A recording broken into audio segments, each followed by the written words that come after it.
espectadores, estamos con ustedes en un nuevo programa que se llama Mar de Fondo. Pretendemos abordar de forma sencilla los procesos más importantes que determinan las características del mar Canario y los procesos más interesantes de los océanos de todo el mundo. Tenemos que tener en cuenta que se conoce muy poco del mar y que los datos varían siempre dependiendo de la fuente de las que se tomen. A mi lado tengo a Jesús Cisneros. ¿Qué tal? Buenas tardes. Y yo soy María Afonso.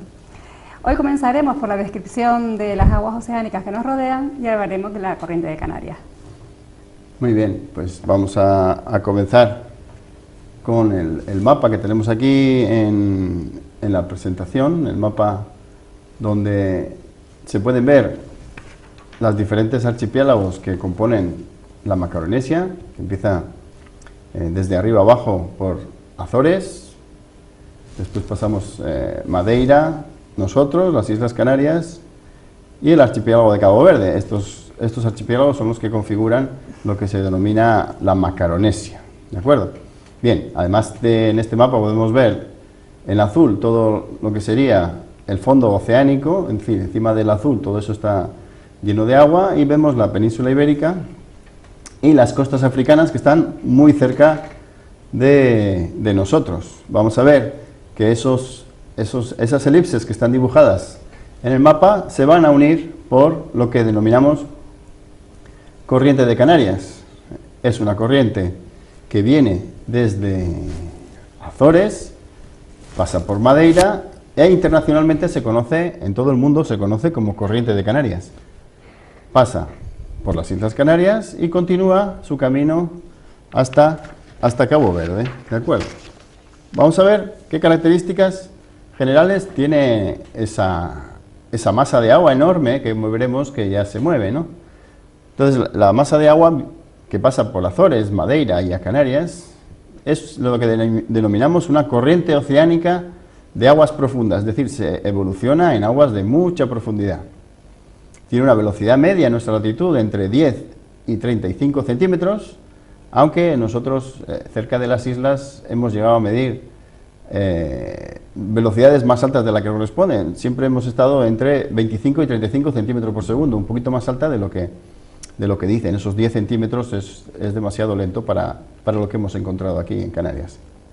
Es una corriente continua, es decir, es una corriente continua que va muy despacito y que pasa por nuestras islas y cubre unos 1.500 kilómetros de anchura, es decir, desde una parte a la otra son 1.500 kilómetros de anchura. Y en torno, los cálculos, como decía mi compañera, son muy, muy aproximados y depende muchísimo de los autores y de las fuentes y los experimentos que se han hecho. Son en torno a 2 millones de metros cúbicos por segundo. Es un montón de agua. Calculando aproximadamente son unas 1.000 piscinas olímpicas por segundo que pasan por nuestras islas. Vamos a ver de dónde viene esta corriente de Canarias. Es decir, eso que hemos dicho que llega a Azores, viene a Madeira, a Canarias y sigue a Cabo Verde. Vamos a ver qué es lo que hace exactamente. Aquí tenemos el mapa del Atlántico. Exactamente, y en este mapa del Atlántico vemos a las Islas Canarias, que se encuentran cerca de África, y reciben la corriente de Canarias como una parte de la corriente del Golfo de México, que se desplaza como se ve en la figura. ¿Y qué pasa con esto? Pues vemos que tiene una forma ovalada, casi circular, y esta característica es importante porque tanto en la corriente del Golfo como en las otras corrientes oceánicas, dentro de esta forma ovalada, casi circular, es donde se va a acumular un material tan común en nuestra vida cotidiana como los plásticos, formando las islas de plástico de las que hablaremos próximamente. Otras características a destacar pues son que esta corriente del Golfo de México controla el clima en Canarias y en Europa. Nos protege de la influencia del desierto del Sáhara y lo notamos en las temperaturas del agua del mar. Choca con la costa africana, donde se genera un proceso que da lugar a una gran riqueza en la costa sahariana. Y a su vez, la corriente del Golfo es muy importante para el sistema climático en general y hace que en Europa tengamos un clima más cálido de lo que hay en América a la misma latitud. Y un ejemplo lo tendríamos entre Nueva York y Madrid, que estando a la misma latitud en invierno en Madrid la temperatura, digamos que es más templada, más cálida que lo que es en Nueva York. Bien, vamos a ver qué sucede con esta corriente cuando llega a las Islas Canarias. Aquí tenemos un mapa un poquito más ampliado de nuestro archipiélago, donde se ven las islas, se ve un poquito la costa africana, apenas se ve aquí en esta esquinita la costa africana, ¿de acuerdo? Y entonces vamos a ver cuál es el proceso que sigue aproximadamente esta corriente. Esta corriente viene aproximadamente norte-sur, a un poquito de inclinación, y pasa entre los canales más profundos de las islas, ¿de acuerdo? Evita siempre las zonas de baja profundidad. Es una corriente que viene acostumbrada a tener mucha profundidad, 1000, 2000, 3000, 4000 metros de profundidad, y cuando se encuentra con los archipiélagos, en este caso con el archipiélago canario, va a buscar siempre las zonas más profundas para pasar, ¿de acuerdo? Vemos que en la diapositiva cómo pasa entre los canales de las islas, produciendo esta deformación de la corriente. Para que se hagan una idea, evita de tal manera las aguas poco profundas, que esa línea roja que ven ahí, que une el archipiélago Chinijo, Lanzarote, Fuerteventura, eso para la corriente que quiere ir a grandes profundidades lo encuentra como una sola isla. Es decir, esa línea roja nunca la va a atravesar, va a rodearla, como si entre el archipiélago Chinijo, Lanzarote y Fuerteventura con la isla de Lobos, todo eso fuera un bloque impermeable para esta corriente. Y como ven, va a incidir en el norte de la isla, de Lanzarote, del archipiélago Chinijo, y va a rodearla. Lo mismo en las demás islas. Además, esto va a dejarnos un proceso muy, muy curioso y muy interesante que nosotros en nuestra universidad hemos trabajado bastante, que es los remolinos al sur de cada una de las islas. Como vemos, la corriente siempre viene de norte a sur, es una corriente constante con muy poquitas variaciones, y va a producir lo que denominamos remolinos al sur de cada isla. Cada remolino es diferente y depende de la forma de cada isla e incluso de las islas vecinas que tiene al lado. Un día hablaremos de estos remolinos, que son muy importantes para, entre otras cosas, la riqueza pesquera. Estos remolinos son aprovechados, depende de cómo se den, por los pescadores de una u otra isla. Entonces, en general, viene la corriente de Canarias y va a pasar por las zonas más profundas, evitando siempre, acuérdense, evitando siempre las zonas costeras. Vamos a ver un zoom sobre Gran Canaria. ¿Qué es lo que pasa en Gran Canaria, por ejemplo? Esto mismo pasará en las demás islas. Gran Canaria tiene alrededor lo que llamamos las aguas costeras, que son las aguas de baja profundidad hasta 200 metros. Esta línea verde que ven ustedes ahí es más o menos la línea que indica 200 metros de profundidad.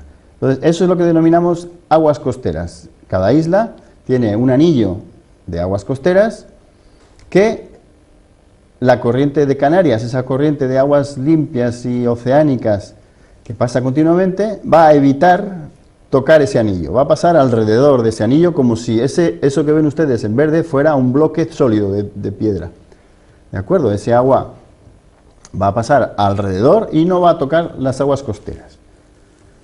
¿Dónde creemos que tocan las aguas costeras? Nosotros creemos que las aguas costeras y las aguas oceánicas tienen una fricción y por lo tanto tienen una mezcla en estos tres puntos que hemos señalado en rojo. Como hemos dicho al principio, y mi compañera también ha advertido, se sabe muy poquito de los procesos marinos y siempre tenemos que hablar de cosas probables o qué es lo que nosotros creemos que está pasando. Tenemos bastantes temas como para decir que en estos tres puntos se da un posible fricción, una posible mezcla entre las aguas oceánicas y las aguas costeras, pero no es seguro, ¿de acuerdo? Entonces, vamos a ver, hacer un corte en la isla para que se entienda mejor y vemos que tenemos la tierra sobre el mar, que es la parte emergida donde nosotros vivimos, en la línea de costa, es decir, la playa y la zona donde nos bañamos, hasta los 200 metros de profundidad.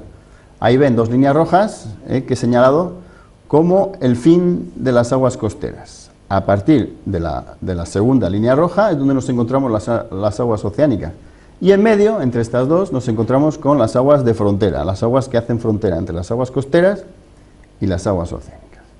Bien, como han visto, estas aguas de límite, de frontera, se encuentran en algo que se denomina el talud, el cantil, el corte, y dependiendo de cada zona del mundo y de España incluso, los nombres cambian continuamente. Bien, aquí vemos que esa zona de intercambio de aguas costeras y oceánicas da lugar a una pesquería deportiva que es bastante común en Canarias, de gente que está pescando con carrete eléctrico a unos 200, 300, 350, incluso algunos 400 metros, donde está buscando un determinado tipo de pez y va a fondo. Necesita un carrete eléctrico porque cada vez tiene que recoger esos 300, 200, 250, 300 metros de profundidad. Bien, esas especies que va a buscar ahí no las encuentra en aguas costeras ni tampoco se encuentran en aguas oceánicas. Esas especies pesqueras habitan ahí y se aprovechan de las diferentes cualidades que tienen las aguas costeras de las aguas oceánicas. Es una zona que es muy visitada por los pequeños barcos de pesca, donde la pesca es bastante productiva porque nos acostumbraremos ya en estos capítulos a entender que cuando hay mezcla de aguas de diferente calidad, ahí hay riqueza pesquera y hay productividad marina. Y esta es una de las zonas que más habitualmente visitan los canarios, el cantil y el corte, donde van a buscar esas especies que están aprovechándose de la calidad de las aguas costeras y de la calidad de las aguas oceánicas. Muy bien. Pues volvemos a incidir en la isla de Gran Canaria y en el comportamiento de las aguas costeras y las aguas oceánicas. Como podemos ver, el agua costera es un anillo que rodea la isla, en este caso está señalado con color verde, y el comportamiento de la corriente de Canarias cuando llega a la isla es que bordea esta agua costera, pero no se mezcla. Volvemos a incidir en el tema que tanto el agua costera como el agua oceánica tienen comportamientos diferentes y por lo tanto tienen también características diferentes y no se mezclan. Como Jesús bien ha dicho, pues se cree que en estos tres puntos señalados en rojo hay un intercambio entre el agua costera y el agua oceánica, pero la tendencia general es a que el agua costera y el agua oceánica no se mezclan. Muy bien. Entonces, ¿por qué es importante esto? Porque eso cambia toda la gestión o el pensamiento sobre las aguas costeras. Es decir, si nosotros tenemos unas aguas costeras que no se limpian, que no viene una gran agua oceánica a limpiarlas y nosotros no estamos cuidando demasiado las aguas costeras, quiere decir que no todo lo que vertemos al mar se lo lleva el mar, sino que se queda en este círculo que hemos dicho, este anillo que rodea las islas, ¿de acuerdo? Como ven ahí otra vez en el mapa. Este anillo de agua vemos que es muy reducido, que hay poquita agua, ¿de acuerdo? Aquí lo ven, hay muy poquita agua para contaminar y este agua oceánica, abierta, limpia, no nos está limpiando nuestras aguas costeras. ¿Consecuencias? Pues que la dinámica costera, que hemos visto que es independiente de la dinámica oceánica, y las aguas oceánicas no se mezclan con las costeras, con lo cual quiere decir que no nos limpian el agua costera. Eso tiene unas consecuencias muy importantes que ya iremos viendo en diferentes programas y desglosando cuáles son los impactos que estamos realizando en esas aguas costeras. Fíjense que hemos visto que las aguas costeras son pocas, es decir, cada isla tiene un pequeño anillo que depende de cada isla, ¿no? Un pequeño anillo, que es el agua que llega hasta 200 metros. Entonces, esa pequeña plataforma alberga muy poquita agua. No es como en el continente, tanto en la península como en la costa africana, donde las aguas costeras son un gran paso de agua que va moviéndose en una dirección o en otra. Nosotros, nuestro anillo va girando en un sentido o en otro y depende de cada zona, va a ir moviendo esa contaminación hacia el norte o hacia el sur, pero nunca va a poder sacar esa contaminación a las aguas costeras. Con lo cual, tenemos muy poquita agua para contaminar Pero es que además tenemos otra cosa más negativa, es decir, nuestras aguas, el ecosistema canario es tremendamente frágil. ¿Por qué es tremendamente frágil? Porque necesita de la transparencia de las famosas aguas canarias, famosas en todo el mundo, porque tiene una elevadísima transparencia. Pero esa transparencia hace que el ecosistema canario dependa de esa baja turbidez. ¿Qué pasa con la contaminación? Pues que con la contaminación elevamos rápidamente la turbidez de las aguas y además no solo incidimos sobre la turbidez, sino que tenemos otros productos que vertemos con la contaminación, como fertilizantes, pesticidas, ¿de acuerdo? Y otros productos químicos que además están incidiendo negativamente en ese equilibrio muy frágil que son las aguas canarias. Como resumen de todo esto, no se puede tratar de la misma forma las aguas canarias que las aguas peninsulares o las de las costas africanas, porque el mismo vertido de la misma cantidad, de la misma cualidad en Canarias es mucho más dañino que un vertido en cualquier otra parte donde tengamos un sistema habituado a la turbidez. Aquí tenemos un sistema que no está habituado, que necesita esa transparencia, con lo cual los vertidos en Canarias hacen mucho más daño que los vertidos en la península o las costas africanas. Vamos a ver si cuidamos nuestras aguas costeras. Vamos a repasar un poquito cuáles son cómo afecta nuestra vida diaria a la calidad de las aguas costeras, a los vertidos que realizamos sobre nuestras aguas canarias. Muy bien, pues aquí tenemos un listado y en el primer lugar tenemos vertidos de aguas residuales. Pues yo les voy a comentar las aguas residuales domésticas. ¿Qué son las aguas residuales domésticas? Son productos de la utilización del agua que hacemos en nuestro hogar, en las actividades diferentes del hogar, ¿no? Estas aguas residuales producidas en los hogares son las que más contaminantes, mayor número de contaminantes tienen. Hablamos de sólidos, desechos orgánicos, detergentes, jabones, grasas que todo ello va al alcantarillado. Pues tenemos un problema, que es que si este tipo de agua no la tratamos como se debe o sin tratar, genera un grave problema de contaminación. Y actualmente uno de los puntos más críticos y más importantes es realizar un tratamiento adecuado y efectivo de este agua residual antes de su liberación, en nuestro caso al mar, porque tratamos de prevenir el deterioro ambiental provocado por el ser humano, que actualmente es bastante alto. Sí, este es el principal vertido que tenemos, aguas residuales con deficiente depuración. Pero es que vamos a ver que tenemos más vertidos que son los de la salmuera procedente de las desaladoras. Hasta ahora se ha hablado de que las desaladoras simplemente echan agua salada más concentrada, porque la desaladora lo que hace es coge agua del mar, le quita, separa todas las sales y las concentra en el agua de vertido y obtiene un agua prácticamente limpia. Entonces, con ese agua de depuradora, de desaladora, la mezclamos con agua de pozo y esa es la que bebemos habitualmente en la zona costera.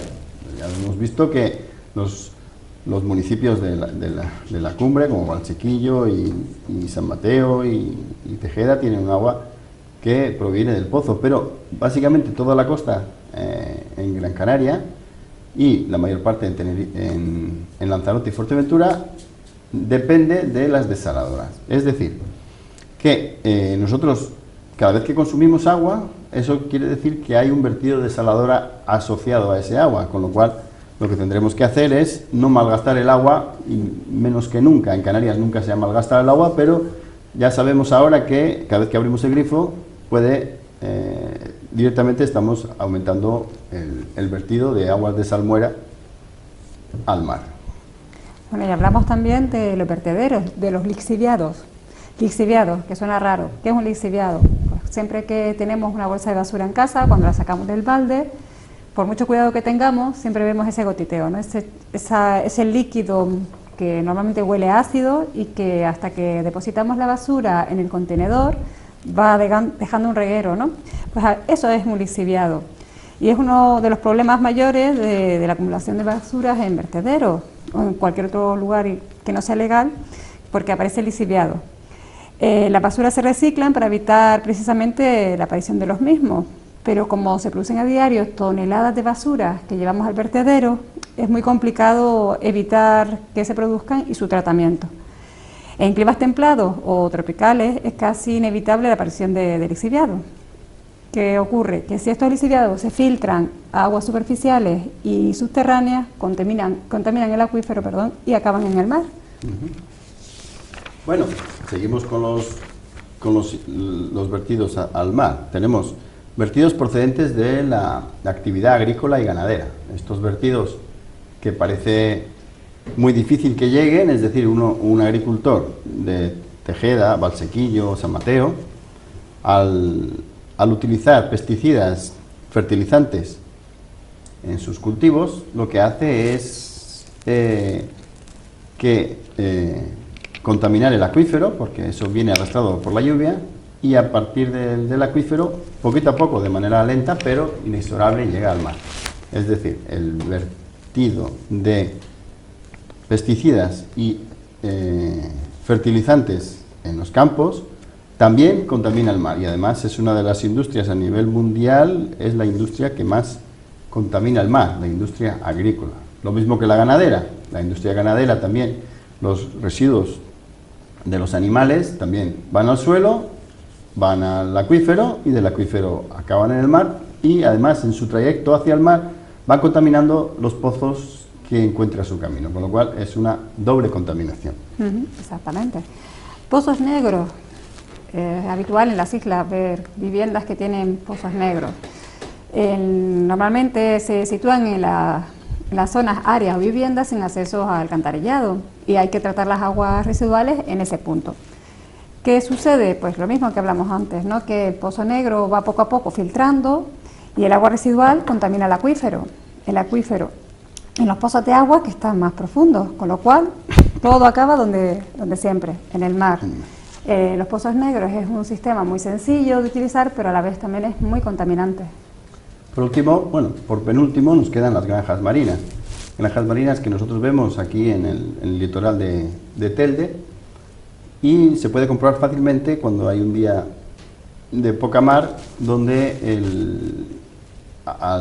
la corriente arrastra desde las jaulas de pescado, arrastra una especie de estela grasienta, que eso significa que está contaminando el medio. ¿Por qué se contamina? Porque al echar comida en exceso, es decir, los peces no se comen toda la comida que se tira, y además los peces producen excrementos. Tengan en cuenta que es una gran concentración de peces lo que hay ahí. Entonces esos vertidos, tanto de la comida como de los excrementos de los peces, van al fondo y se acumulan en el fondo, o son arrastrados por la corriente y evolucionan dentro de las aguas siempre costeras.